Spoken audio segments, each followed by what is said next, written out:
All right. The incense ritual. Yeah.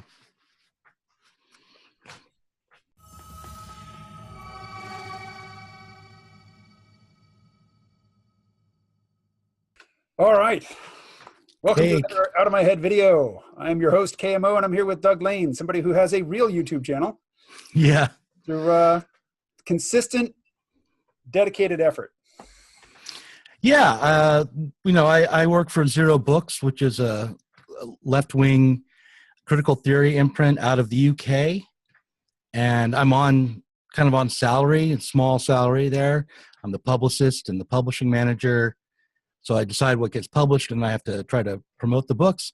And I started the YouTube channel in an effort to do that, which means that, it's a regular gig. So that's why I'm so consistent. I actually, it's part of my job to put out these books, promoting our, put out these videos, promoting our books. You've got an author at Zero Books who has a radical proposal for the left, and that is try logical argumentation in your confrontations with the right. Give it a shot. So maybe say a few words. Yeah, Ben Burgess.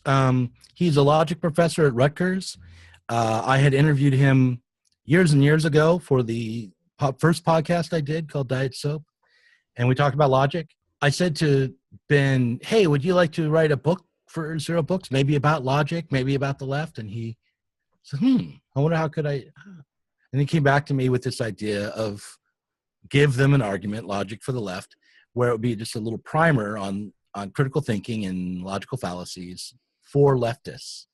And the premise is that despite claims from people like Ben Shapiro and other right-wing logic bros, the facts are this: no one is very good at using logical argumentation in political debate, and least of all those who claim to, like Ben Shapiro, for instance. So a really good tactic against someone like Ben Shapiro is to hold him to the standards he supposedly espouses. And it's worthwhile to know what they really are so you can catch him out when he's breaking them. They're breaking those rules. That's good rhetorically, and it's also good for us. The other thing is if the only tool in our handbag for political battle is ridicule and mockery, then when we have real disagreements on the left, we won't have any way to treat each other. We won't have any way to settle problems other than through ridicule and mockery, which it would be very bad because ridicule and mockery only works basically as an authoritarian approach to settling differences. So ridicule and mockery is always going to be helpful to those with the most authority in any given situation. And they're going to be positioned. I mean, there's a reason why ridicule and mockery is associated with bullying, right? Because bullies are the ones who have strength and power, and usually the crowd on their side in the moment. So that's what we don't want to bully each other. And sometimes you have to bully people who are your political enemies. Not the best thing if that's your only approach to political confrontation. Well, hashtag right-wing logic bros. I love that phrase. I will be using it often. But it seems like the left has quite a deficit to overcome if they're going to take on the right-wing logic bros with logical argumentation. Because, a lot of them just have whole lists of logical fallacies committed to memory, and they're just pattern matching. Every time you say something that reminds them of a particular logical fallacy, they invoke it. Yeah, but that's the thing. They don't even necessarily get it right. I mean, you have to know it better than they do, I guess. And this book will help you do that.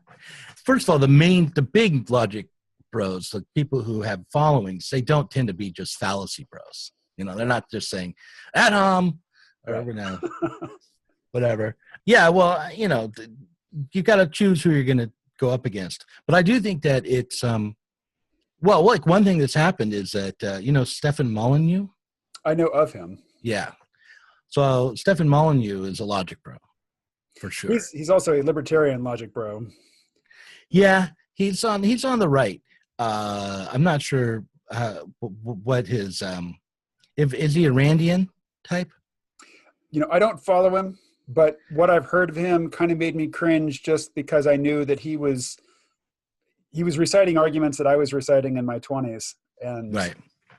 I'm over it. Well, yeah, he's a libertarian. He's kind of a race realist, Mhm. which is bad. I just want to say that that's bad. But the thing he's most well known for is saying, that's not an argument. It's not an argument. I'm sorry, but that's not an argument.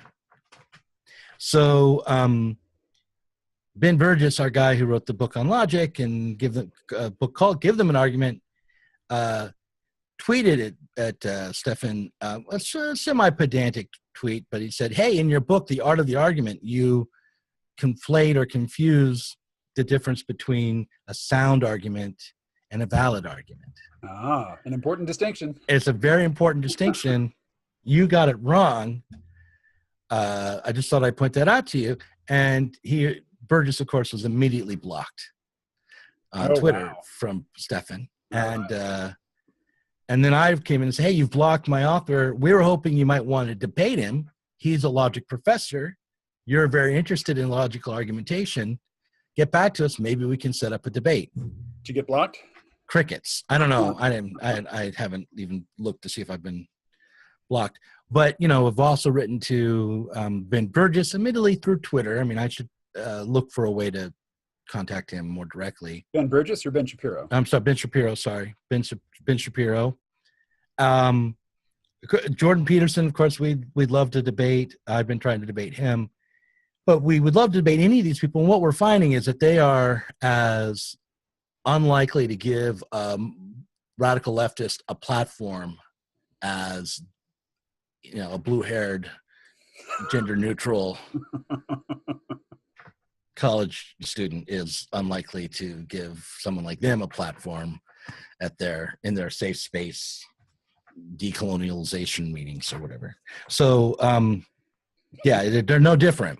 It seems to me that the real difficulty in switching from shaming and online bullying to engaging rationally with the right, I said the right's got a head start on that, but really the big hurdle is that the shaming and the bullying, it gives an immediate neurological reward to the person doing it. Immediate. And the reward from logical argumentation is delayed. It's less obviously connected to a behavior. It just doesn't reinforce in the same ways. So, the left would have to break a powerful addiction in order to pursue that. I guess maybe I got bullied enough as a kid that I just don't have a natural predilection towards it, although I do it sometimes. I do it sometimes. I have to shaming or ridicule, but I don't do it. Okay, like let me give you an example. Someone stopped by to tell me that I was ignoring too many postmodern theorists in one of the videos I made about criticizing postmodernism. And I wrote back and said, well, look, I'll do videos on each one of these people that you mentioned eventually. That's a good idea. And then someone else stopped by and said, I don't trust you to tackle any of these people in good faith. You're obviously biased against them and dogmatic. You're a shill. Who are you shilling? Yeah, right. And so I said, and no one takes you seriously. And I wrote back, well, your mother took me seriously. That's appropriate. Yeah. And he said, yeah, well, this is exactly the kind of response that I would expect, not in depth at all. And I wrote back, well, your mother thought it was in depth enough. Now, was that is that bullying? Is that ridicule? Is that mockery? I guess, but it's so far afield from anything even trying to pass itself off as an argument or rational that. And then I blocked him, so that was probably, it's the worst, right? That's the worst kind of behavior that I just did. But I enjoyed it. It gave me that dopamine for sure to do that. Okay, let me tell you a story, and then because I think you're right. Ultimately, that it's going to be very difficult. That what I'm struggling against is not going to be overcome with a book, right? Like this book, if 10,000 people read this book, which would be great, that would be a huge success, right? It will not make a difference in terms of how people behave online or how the left behaves. but maybe the promotion around the book will get the idea out a little more. Maybe we'll start a conversation even amongst people who don't read the book, but even then, not likely to have a huge impact. So yeah, I understand what you're saying. I'm up against a system that rewards the worst kind of behavior, and I'm not sure what to do about it. I do think that one thing to do about it is to interact less on Twitter and Facebook and more in the way that we're doing things now, like through podcasts and YouTube and books, and in creating longer form content. I hate that word, but so that people will have to slow down and think before they're not just an automatic kind of response. So. All right, so that was just bits of a conversation that I had with Doug Lain today. Doug has been on my subscriber-only podcast, the C-Realm Vault podcast, on many, many occasions. So if you like the vibe between the two of us when we're talking about this stuff, there's a lot more to be found in the vault. You can get there via my website, crealm.com. Alrighty, and pieces of that conversation which you did not hear in this video will be available in C-Realm Vault podcast episode number 332, which has yet to be created, and I'm not going to get to it today. But eventually, when it is available, I will post a link to that episode in the description for this video. Thanks very much for watching. I will talk to you again tomorrow. Stay well.